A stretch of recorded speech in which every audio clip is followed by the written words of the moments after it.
Só pra gente passar a informação por inteiro aqui, que eu disse que foi um jogador do Mirassol que toca na bola no terceiro gol, né?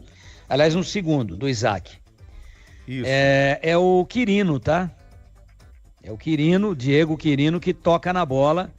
Ela desvia no jogador do Guarani, ele no reflexo estica a perna e desvia. Eu daria gol para quem chutou e não para quem deu um sutil desvio. Mas, se ele tivesse impedido, o gol não teria sido validado, porque ele toca na bola. Ora, se o toque dele seria suficiente para anular o gol por impedimento, como ele não estava impedido, o gol tem que ser dele. Depois, pela súmula, só como curiosidade, a gente vai conferir se foi do Isaac, foi anotado para o Isaac ou para o Quirino.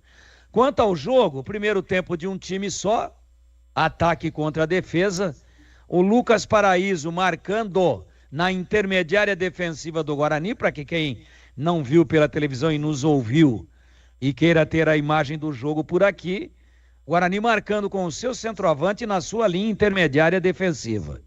Deu duas contrapontadas, deu sim, a gente tem que fazer justiça, um belo chute com o Marlon, para mim a defesa do jogo do Muralha, no ângulo lá em cima, mas é muito pouco. E o Guarani foi amassado, pressionado, até que numa falha de posicionamento, tomou o gol. E aí tomou o gol, companheiro, não tem o que fazer. Tem que abrir, tem que sair. Eu esperava que o Júnior Rocha fosse mexer no time no intervalo. Surpreendentemente ele não mexeu, perdendo, só que o Guarani mudou a sua postura.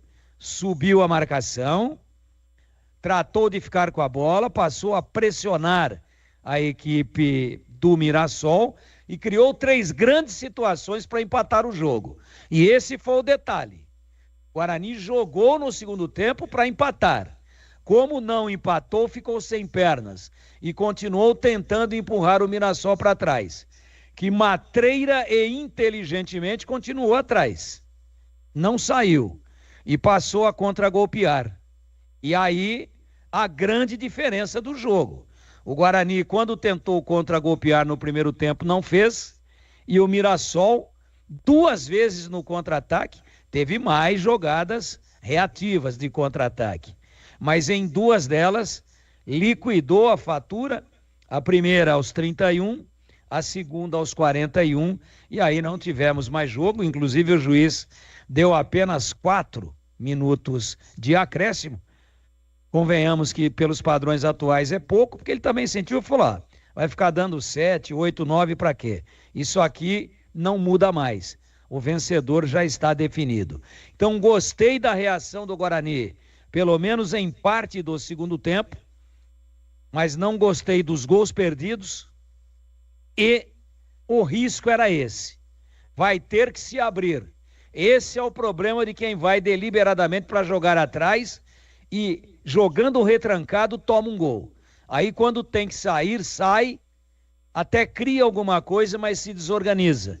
E quando você se desorganiza contra um time que tem qualidade, sobretudo jogando nos seus domínios, aí a coisa pode ser fatal e ela acabou sendo, ao final, para mim, um placar clássico. Para mim, é um placar que demonstra com fidelidade o que foi o conjunto geral de ações, o movimento geral de ações da partida em Mirassol, ao final, Mirassol 3, Guarani 0. Ao final, nada a ser reclamado, inclusive em termos de arbitragem. E o que é que tem que ser feito? Não tem milagre. Tem que arrumar dinheiro e contratar 5 jogadores de qualidade na janela. Do contrário, o Guarani está fadado a ter um segundo semestre trágico e flertando com as gavetas do inferno, como diria aquele outro, que é a Série C do Campeonato Brasileiro, meu queridíssimo Edu Pinheiro.